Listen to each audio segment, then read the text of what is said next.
So, just so you all know, this is going to be my last official paid Patreon request review.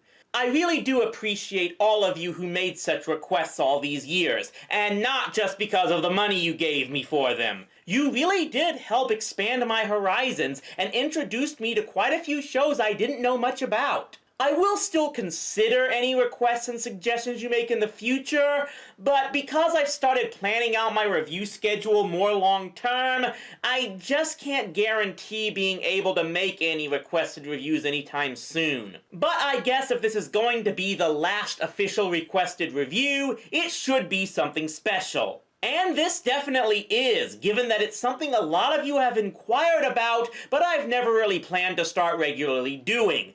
A review of an online TV show. I've done a small handful of them in the past, but I still haven't had any real plans to review a fully professionally produced online TV series. But I guess this just might be the first. Camp is one of the many online TV series produced by Rooster Teeth and is basically a web cartoon about a bunch of rude, potty-mouthed kids at one of the most dysfunctional summer camps ever.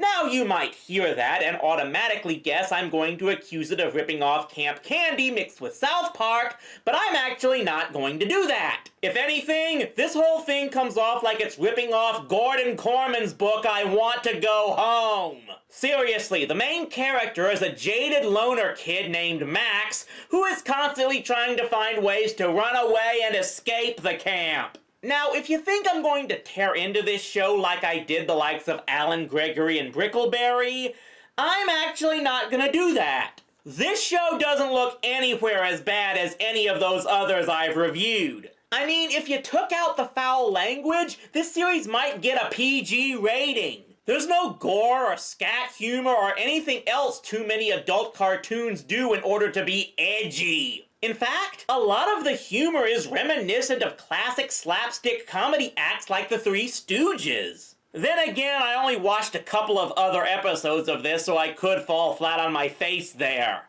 Nonetheless, the person to request this says this is very likely the worst episode of the series. But maybe I won't find it to be that bad. So let's look at the Camp episode, Jermy Fartz. I'm in trouble, aren't I? The episode begins with Camp Campbell winning its annual Frisbee contest with who I'm assuming are their arch rivals, the Wood Scouts. Yeah, apparently even though none of the Campbell campers really like each other, they somehow beat an organized scout camp in sports every year. That's realistic. And I'm guessing it's why the head of the Wood Scouts is so frustrated, because he knows Campbell is full of jerkasses. Which drives him to make a bet with the camp, saying none of them could possibly be nice to everyone for even 24 hours. God damn, why is everything always for the fate of the camp? We just played Frisbee for the fate of the camp. Way to lean on that fourth wall, Max. The Wood Scouts therefore say if they win, they get Camp Campbell's best camper. Oh, and Campbell gets nothing if they win because the counselor is a dumbass. Oh, come on, gang. We just have to be nice to everyone for one day. Yeah, that's a running gag. Amazing how vehicular assault looks funny when there's no blood or broken bones. So just as everyone at Camp Campbell has taken this bet, a new camper arrives. This is the titular Jermy Fartz. And does this new kid remind you of anyone? Take a guess. Take the wildest guess imaginable. It's actually Jermy Fartz. It's a family name, but both of my friends call me Big Nips. Why do they call you Big Nips? Oh, well, you see... Yep, they're ripping off Kyle's cousin. Damn it, guys! I just spent my entire intro saying this wasn't just a South Park knockoff, and then you go and do this! Oh, and of course we get a fart joke. And the only thing I can say is with that title, I'm surprised they waited 5 minutes to actually do that. And fortunately, that's more than a third of the way into the episode, so we won't have to suffer much longer.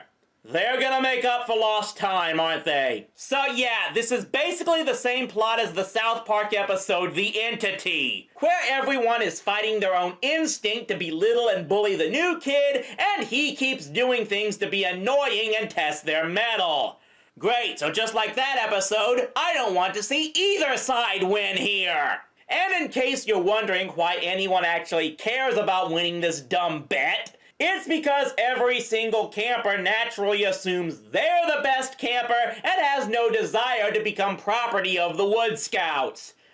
Yeah, I guess that makes sense. Fortunately, we soon get a montage, and I've never been more relieved to see one in my life. If anything, just because it has music playing over it, and I don't have to hear any fart noises during it. So we finally get to the end of the day and the performance from the theater camp.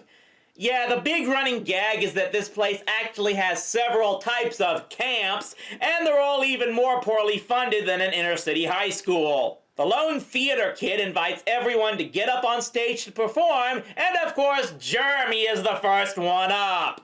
I finished my costume. Guess what I am? A bundle of sticks? What? Was he about to say... What? Ladies and gentlemen, for my performance piece, I chose to represent the sticks of the pine tree. Pine? That's clearly birch! Birch, you big dummy! Oopsie. Yep, it's the nicest guy in the world, counselor, that causes them to lose the bet. Who saw that coming? And in one more plot twist everyone saw from the left field upper deck, the Wood Scouts end up taking Jermy because all the other campers trick the Scouts into believing he's their best camper. So basically, if you guys had thought of that 12 hours ago, you could have gotten your jerkassery out of the way quickly and gotten Jermy out of your hands at the start of the day. This is one of the worst cases I've seen of characters needlessly and nonsensically making themselves suffer just so we have a plot. And yeah, the Scouts actually buy it. I guess eating nothing but squirrel meat affects brain cells. And then the whole thing ends with another South Park ripoff. Oh, I get it. He was a Said I never make it, I really don't get it. Was that some type of gay joke I've never heard because I'm not a bigoted pile of pond scum? While I haven't seen a ton of episodes of this show, the requester did say it was pretty good most of the time. And from what else I have seen, I can believe that. But this one was pretty bad. It's far from the worst cartoon I've ever seen, but it steals from a lot of other bad cartoons, and it tries to create a mean-spirited plot where it looks like we're meant to laugh with the jerk characters, while we're usually made to laugh at them in other episodes. Again, I still need to watch many more episodes of this show to get a full opinion on it, so if I find that time and it turns out this type of story is actually commonplace, my views on it may change. But for now, thanks once again for all your requests, past and future. Hopefully I'll find a way to get to more of them before the world comes to an end.